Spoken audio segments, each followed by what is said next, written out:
Hello everyone and welcome to season 4 of Rainbow Room. I'm Andrew Steyer and this is my guest, Ramiro Leal. Hey guys, how's it going? I should also mention Eric is taking a break from the podcast. He's been doing a lot of really great projects on his own in New York, and now I actually live here in LA and I'll be able to interview a lot of guests in person, which works out really well, starting with Ramiro, who I actually know from high school and have since seen him do all these great things. We go way back. Yeah. Way back. We were in Boy Scouts together. At some point, that's right. Yeah. Ramiro was the first one to ever show me If You Seek Amy. It's a great song. I love that song so much. It's a great song. Yeah, we go way back. We were... Real quick, I think... That's not connected. What is this? Oh. Yeah, this just fell out. If You Seek Amy. We go way back. I mean, we lived in the same town, San Antonio. We all went to the same middle school, the same high school, the same groups, everything. It's like such a tight community over there. Yeah, well, I moved to Texas halfway through high school, so I didn't go to the same middle school as you. But you may have gone to the same middle school as my sister. Correct. Yeah, who's also an excellent actress in her own right. So yeah, tell our audience what you've been up to since then. What are some of the things you've been doing? Love it, yeah. So I pretty much, after high school, went to college. I got my BFA in acting. That's what I wanted to do. That's what I wanted to pursue the entire time. And I knew shortly after that, once I graduated and got my degree, I just wanted to move into the city and like do the work, right? Like I knew that was my path. And obviously with a lot of planning and figuring out what would be the best way to do that, because as we know, like LA is an expensive city. Like there's a lot of things that it's, it's the city for TV and film. I moved out here, made it happen, and I primarily wanted to focus on TV and film and acting for TV and film, right? I think theater's great. Theater's what I got my degree in, but the meat and potatoes for me, for my career, was going to be in film. So I moved out here through the ups and downs of, just learning about LA and, making your own path, because there's no one path or one right way of how to do things in LA, right? Especially like if you want to be an actor or any creative field, it's not a cookie cutter process. Started, paving path for my own stuff, and I've been very lucky to have a great team that I work with. I've done several movies as an actor, several commercials, national commercials, also leading those. And then I've also dived a little bit into producing, directing, writing. At the end of the day, it's all creative work, and I think they all merge fairly nicely if you know how to navigate between those. So I'm very lucky to be able to do that and continue to pursue that pretty actively. Yeah, and you don't even have to have a side job right now, right? It's basically all your full-time career, everything you do is related to acting, producing, or writing. Yeah, I'm very excited about that. That's incredible. Correct. Yeah. I saw the commercials. Remember, show me the commercials. They're great. You look so good. You're such a Latino stud in them. It takes a village, I just show up and then they make me look good. Well, you work a lot on looking good yourself, because you also do you do some modeling, or is it more you take pictures and then you pitch those, or how does that all work? I have never professionally done modeling until recently. Okay. I think I was advised early on, which I'm not going to say if it was good or bad advice, but that I should not focus on that because it has a shorter lifespan. Okay. But what's interesting is that now I'm getting more traction in that and getting content for photography, magazines, this and that, after years of not diving into it, right? So it's like I'm now, how do I tactfully say this?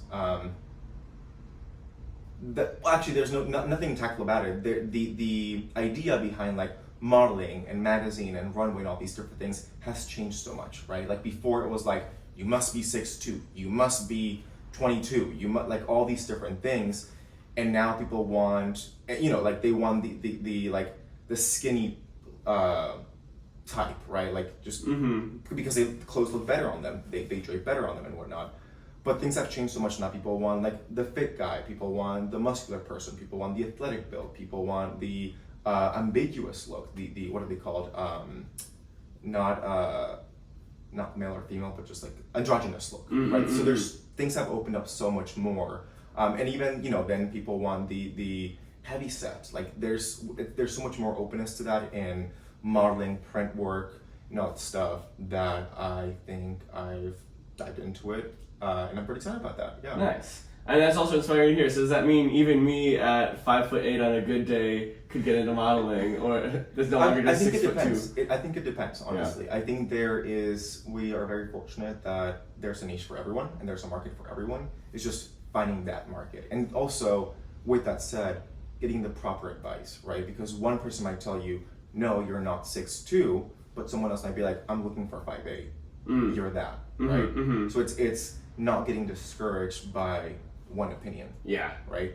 I think that's the important part, or the lesson learned there for me. And obviously looking model hot helps book roles, right? But do you think the act of having stuff in magazines, etc., helps also with booking roles?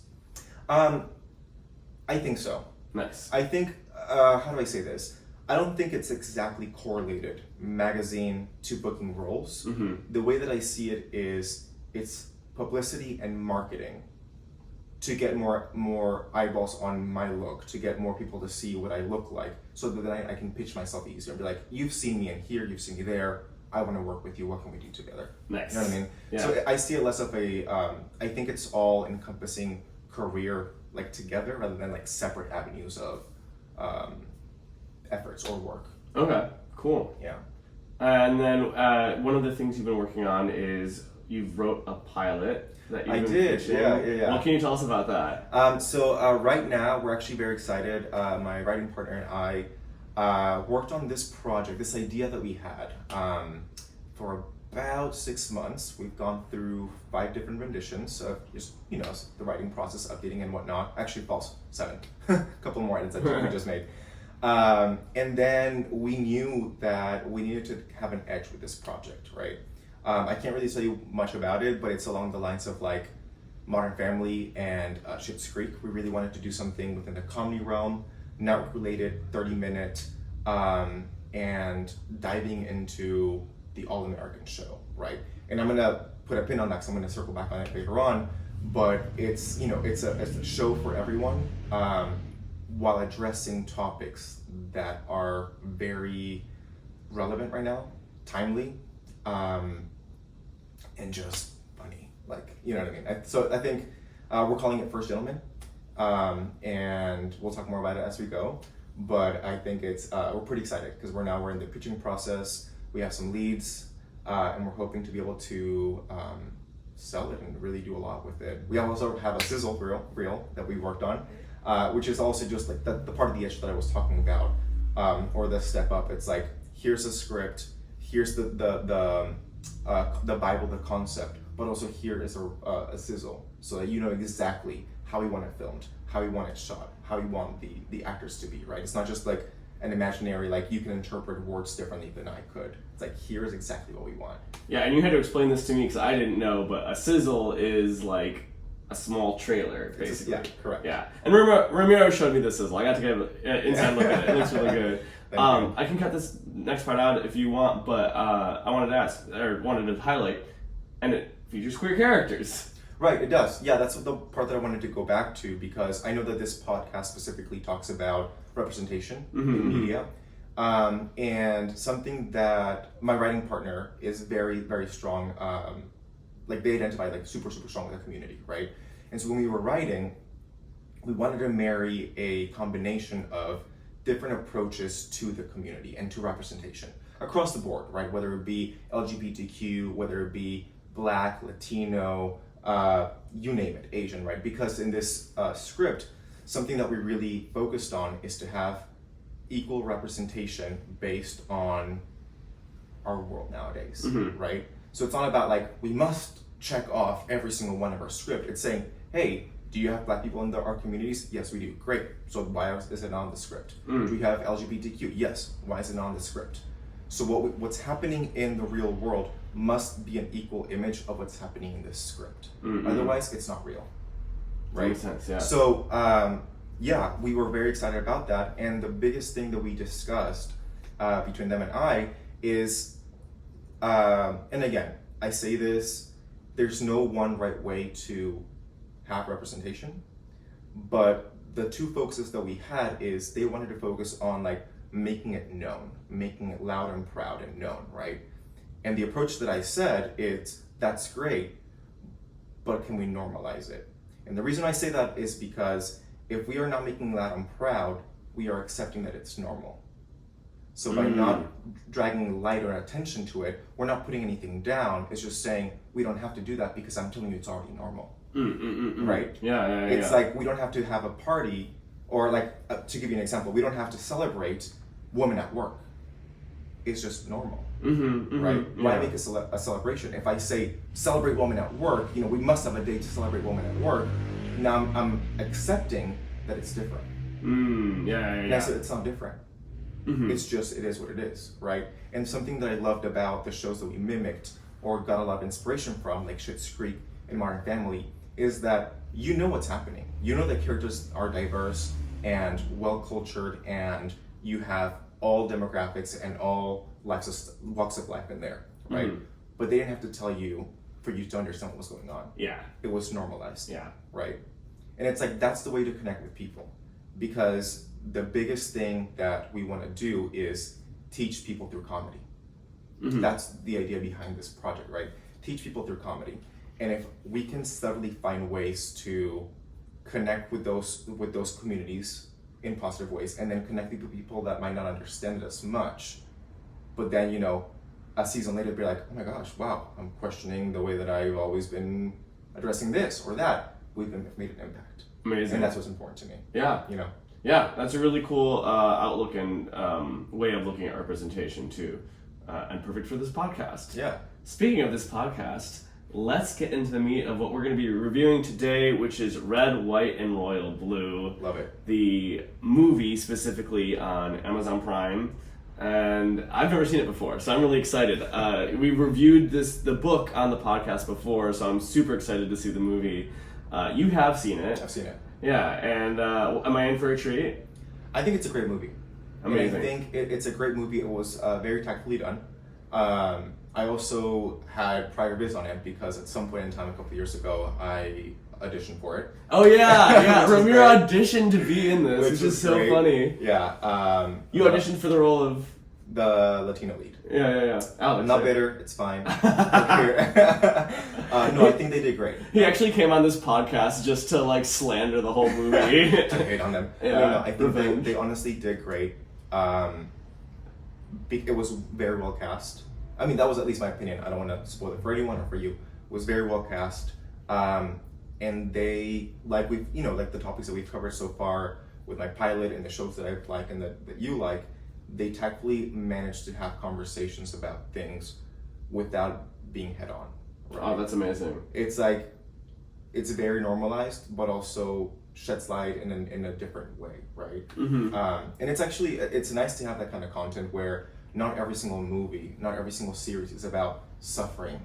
It's about the sad story, right? Or the over the top something. It's just, we're here and we're watching this, and it could happen today, it could happen tomorrow, right? It's just very everyday. And it has Uma Thurman in it, right? That's right. Amazing, I can't wait. Yeah, so I want to see what you think about it. All right, well, on that note, let's watch the movie! And we're back. Woo! I cried a lot. I don't know, did you see me crying? No, I just heard sniffles. I'm such a sucker for gay love stories. I'm also just in an emotional state. I was crying a lot. It really made me want to look for love. It really made me want to find a love as pure and as nice as they have, It was inspiring. Yeah, it was dramatic and funny. Would you say? Oh, it was dramatic. It was dramatic and funny. Yeah. Yeah, it was dramatic. Let's talk about what we loved about it. What our thoughts on it were. I like how they shed light into a story that is very common, but is not seen as common, and they made it very normal. That's what we were talking about earlier, right? Yeah. It's they didn't go to any extremes. They didn't over sexualize anything. They didn't over pull focus into anything. Like, you know what I mean? It was just very, you're in this world, you're in this story now, and you just were taking along for the ride. And I think they did very tactfully navigate all those conversations, all those character dynamics, all those relationships in a very tactful and elegant way. Yeah, there's a lot of love in the story too, which is really nice to watch. They managed to have conflict while still showing characters that really like each other. Right. And they might not over-sexualize, but it's worth pointing out the characters are sexy. Oh my god. They have a great cast. With great bodies. Those men are so hot. Oh my god. Well, they have to do the sex appeal to pull the audience in. yeah. I kept telling Ramiro, I'm like, man, watching this movie makes me want abs. I need to get abs. It's very inspirational on that front. So that's every movie in Hollywood, though. Yeah, true. Maybe it's different because they're like, these ones feel more relatable to me. Like, well, that's what's interesting about this story, right? You're looking, or what we're discussing here is representation. Yeah. And it's interesting that you say that I'm not saying that for the first time, but you feel seen, you feel heard, you feel like your story was mimicked on TV, right? Yeah. Or on film, or whatever medium you're watching this movie on. So what a pleasant experience that is, right? To be like, oh, you know what I mean? Because you don't see it often. Yeah. And I think that that's the important part to highlight out of this story, that it's not, it's not, we were talking about other communities and whatnot. It was what's published in a medium and in a way that it's for everyone, right? It's not just like you're going to the BET channel or the Latino channel or the, you know what I mean? It's like, it was just mainstream, prime, and you related to it. Yeah. And I'm sure that for other movies, people relate the same way if they feel like they fit that audience. Yeah, we talk about this on this podcast, the idea of windows and mirrors, which is like a good story has windows into people's lives while also having mirrors where you can see yourself reflected in it. And I feel like there was definitely like a universal appeal to this. And it was cool,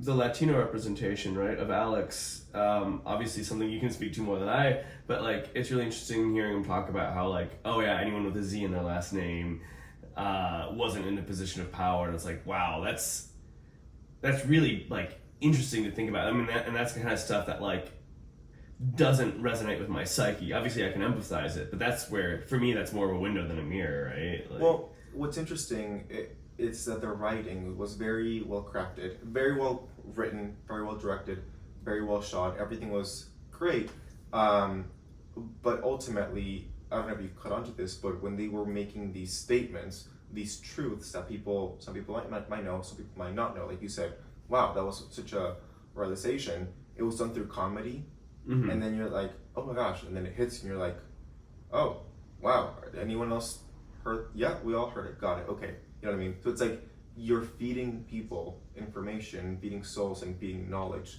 through comedy, so it doesn't hurt as much, but you do click with it. You're like, oh, interesting.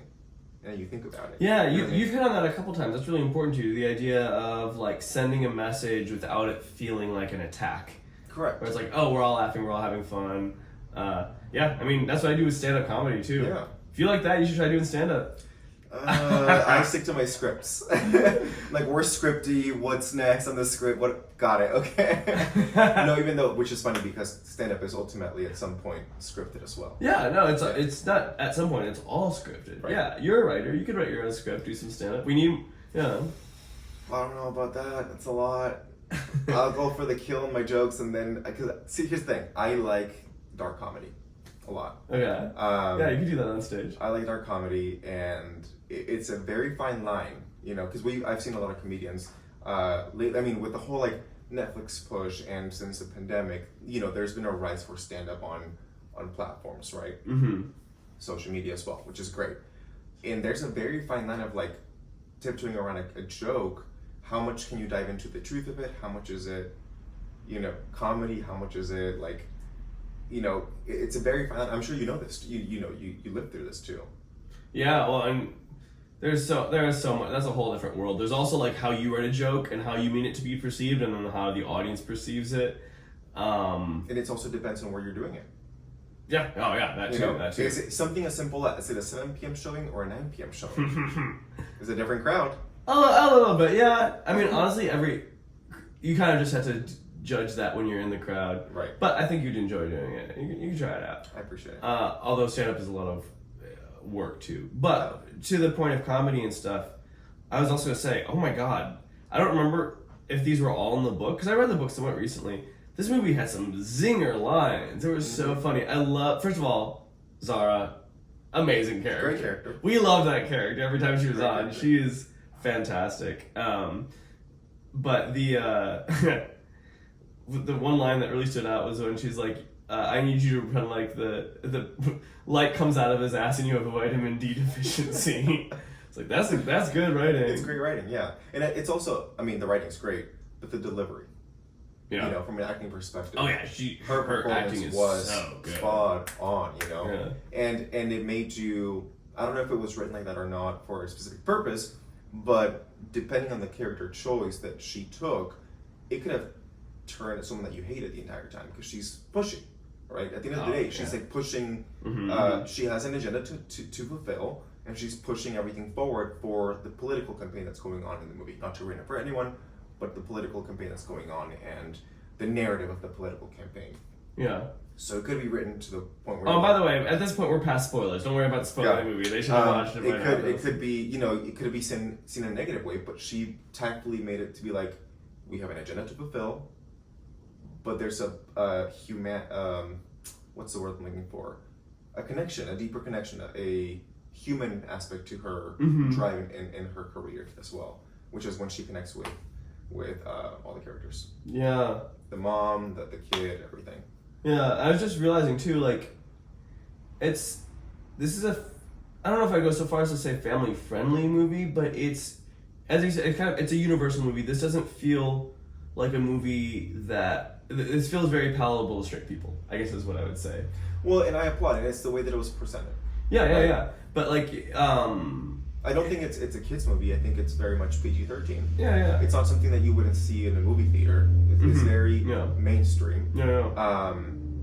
But the way it was presented. And there's a lot of family values to it too, you know? Right. It's like, this is they're a monogamous couple, they're kissing and, you know. Well, but here's the thing. To challenge the viewer or anyone, you can flip any of those people. Male, female, female, female, male, male, whatever. And the storyline would still be an accurate storyline. Yeah. You know what I mean? I mean, there is a lot about this movie that is specific to the struggle of being gay and how it's perceived by the mass public, which I think is good, right? Because I also like when a movie, I don't like if I feel like they just swapped a straight character for a gay character and tried to write it the same. Because you need to be truthful to the differences there, even if they're subtle. So, but I see what you're saying. What I'm saying is the storyline itself is not global. It's wide appeal. The storyline itself, concept. Let's put it this way: the concept itself is Romeo and Juliet. It's a love story that can't happen and then happens. Yeah, they don't die at the end. It's a forbidden love story that at the end of the day has resolution, right? Yeah. So it can be any character. The way that they tactfully made it work is like you said, that line of the vitamin D deficiency and looking into someone's ass, right? That is specifically hitting an audience that would understand that kind of joke. Yeah. Right? And they have a lot of those kind of jokes in there. God, I loved when the security guard opened the door and saw them kissing and just went, oh God. And said nothing else. Yeah, they have a bunch of lines that are specific to that, but you can change the comedy to be appropriate to whatever audience you want to, hit. Yeah. Now, I'm curious, what made you choose, because I said, like, oh, we could do any sort of queer movie or queer media, and I feel like you're pretty instant on this one. I mean, obviously you have the connection to it because you auditioned for it, but is there anything else about this movie that, like, made you be like, oh yeah, let's see this one? Not to give too many spoilers, but, so I watched the movie because I wanted to see what they had done with the project, right? Because when I auditioned for it at some point back in the day, I mean, I got Viz on part of the script early on, and I was like, oh, that's a pretty decent concept, right? And I had never read the book or knew anything about it. In fact, I think they were calling it like it wasn't. They released what the title was for us to know what it was, but I didn't know more about it, or I didn't know anything about it back then. So I wanted to see what it looked like. On top of that, the project that I am working on and selling right now is a political related subject. And so I wanted to have Viz on how they showed the world, how they showed the language, how they dealt with these characters.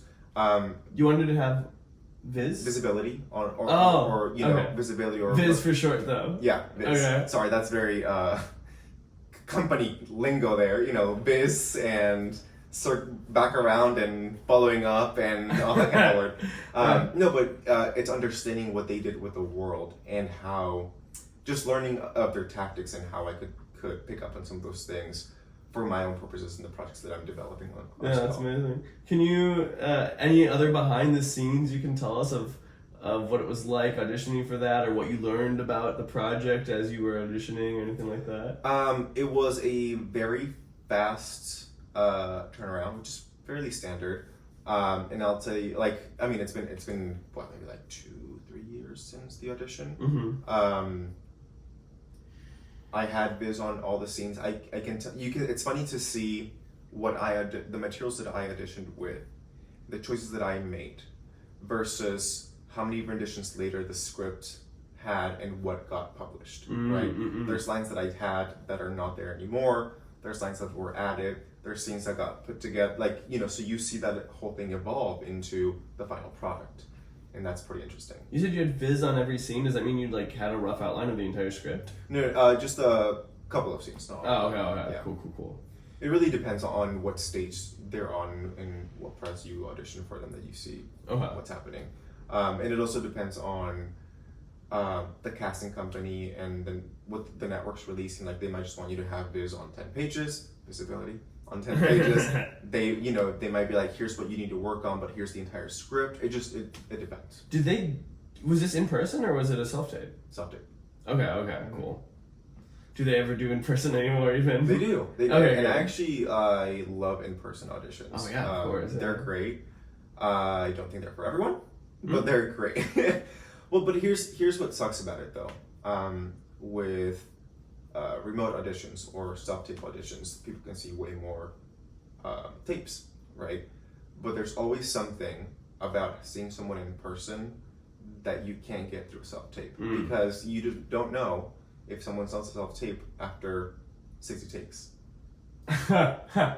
Yeah. You don't got no time for 60 takes when you're filming. And what's interesting is for me as a producer, it's great that you have a beautifully crafted self-tape, but I don't have the time as a producer and actor, right? I don't have the time to do 60 takes on set. Yeah. We have the luxury of 2 to 3 tops, moving on. You know what I mean? So I think there's something about being able to see someone in person and see what they can deliver in 2 to 3 takes. Yeah. Because that's really a whole new level of things, right? And I think there's so many other things involved as well. You probably know this, but it's unfortunate, but when you're doing self-tapes at home or whatever, or by yourself, there's a level of do you know how to set up the lights correctly, how to DP the scene, how to do all these different, the technical aspects. Which I'm as an actor, I didn't think I would need to know that. Congrats, that's your job now. Yeah. Correct. And so, it's just more things to focus on. And then, if you're not technically savvy, does that affect your overall tape? Yeah. I want to go talk about the writing of this real quick. I thought it was really interesting as someone who read the book to see how they adapted it to screenplay. And one of the really interesting things is where they chose to, because it's a long book and you're trying to get that all onto the movie, right?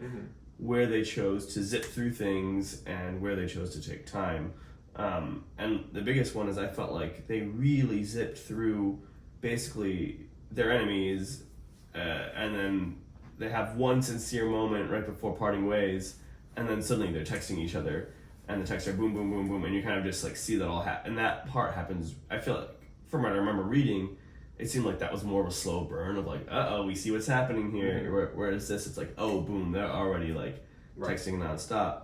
So that was really, I won't say rushed through, but that was, done very expediently. And then you have other parts where they're like slow dancing among the statues, and they really took their time with that. That was a really long scene, and it was emotional, and I was crying, and I thought it's like a very good lesson to think about when adapting something to screenplay of like some of the plot elements you can maybe get through faster, because what we really care is like where is the viewer gonna feel, right? And that's where you want to like take the time, because like that's what we watch a movie to do, is to feel things, right? So I was feeling things. I was trying not to make a joke because you were deep in thought, but you were like, that's what you watch movies to feel. And I was like, and to pick out, continuity, discrepancies, and green screen, and where's this, where's that? Just kidding. That just happens when you've been sitting in the editing booth for too long. Yeah, watching a movie with you Ramiro will point out every green screen. Like, continuity. There it is. Just kidding. It's a lot. Like, honestly, but successfully making a movie is like a planetary alignment. Like, it is truly a masterpiece. Yeah. And congratulations to anyone and everyone working in that field. I am very excited that I get to participate in all of those efforts and projects, but it is truly a planetary alignment, because everything that can go wrong will probably go wrong, and it still succeeds. Yeah. But also back to what you were saying regarding the moments that were selected to be showcased on a movie. I think it's great that books have, a slower build up and they kind of like pull you in. I think to a certain extent you have to deal with people's attention span, people's interests, and a lot of those decisions on what makes, the cut is based on that. Yeah. There's a lot of technicality, and it's what you one of the first things you said is there's a lot of skin and a lot of abs. There's a reason for that, right? It's not just like, let's put naked people. No, there's a reason. You fell for it. There it is. It's all. Whoops! Is that I fall for it? Oh my god. Yeah, those men are attractive, and everyone in the movie was attractive. It's cool to see Percy. That was always a character I liked in the book, and see his like flamboyant jacket. I was like, yes, Percy. Yeah. I feel like there's another thing I wanted to mention. Oh, I was just gonna say, I was pretty impressed with the quality. Just in terms of like, with a book that had this much appeal for something that was going, you could probably get away with doing a lot less, and then something that was, I think this just went straight to Prime, right? Mm-hmm. So, I don't know. I mean, it really could have been chopped together, and I felt like there was a lot more attention to detail than I expected, and the script was a lot funnier than I expected. It was like, oh, this has some really good zingers in it. I thought the acting was good. It's great to see Uma Thurman. She's great. And that very interesting accent. Choice. Yeah. Well, yeah, we can also talk about the Texas authenticity and that representation, since we're both Texan. And Latino, a little bit. And Latino. Oh, yeah, it has some to... Yeah, how did you feel about the Latino representation in this movie? Here's the thing. When someone says Latino, Hispanic, there's a spectrum of, level. And again, we're not seeing much of this backstory, right? Was this character born in Texas? Were they born somewhere else? Like, what is their extent of that? Because also, like, we've lived in Texas, and a lot of people in Texas speak Spanish. And a lot of friends that we've had in Texas, their parents might be Latino or of Latino descent, but then the kids don't speak any Spanish. And you're like, what happened? Like, you know what I mean? Yeah. So I think I enjoyed what they did with it. I think I personally have a deeper connection to my Latin roots. But also I've been very fortunate to live some years in Mexico, some years in the US, and just have that kind of culture, right?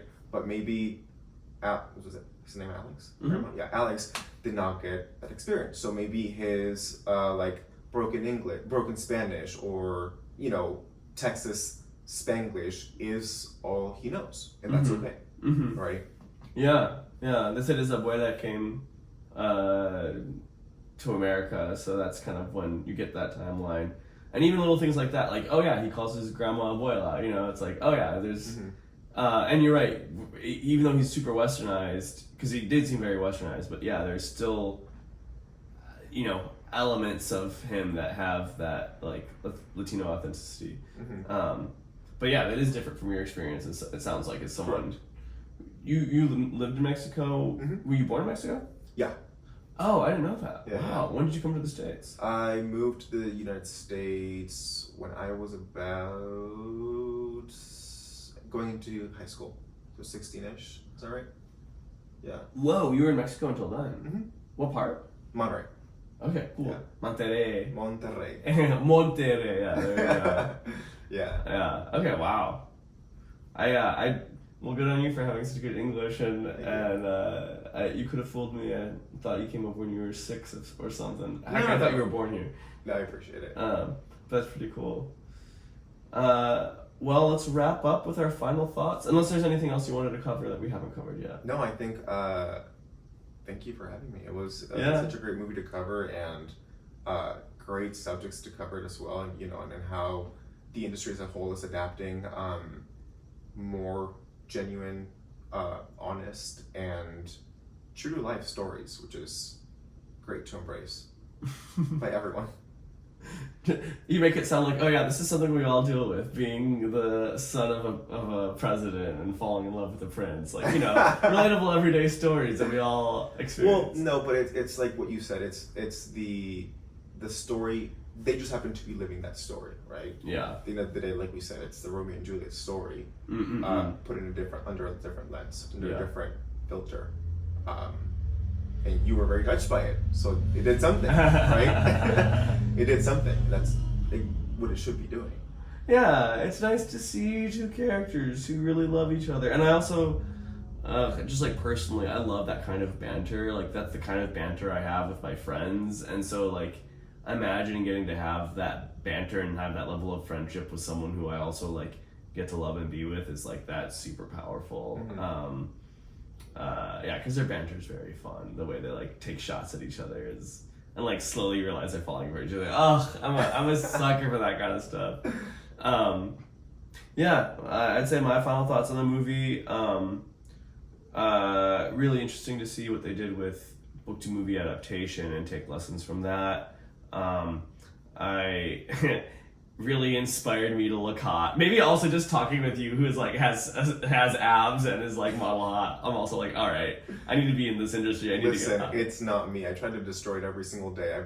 It's my mom. She did it all. Your mom gave you the genes. My mom gave me the genes, and I'm every single day trying to destroy them. That's what happens here. No, don't. You're being hard on yourself. You're very disciplined.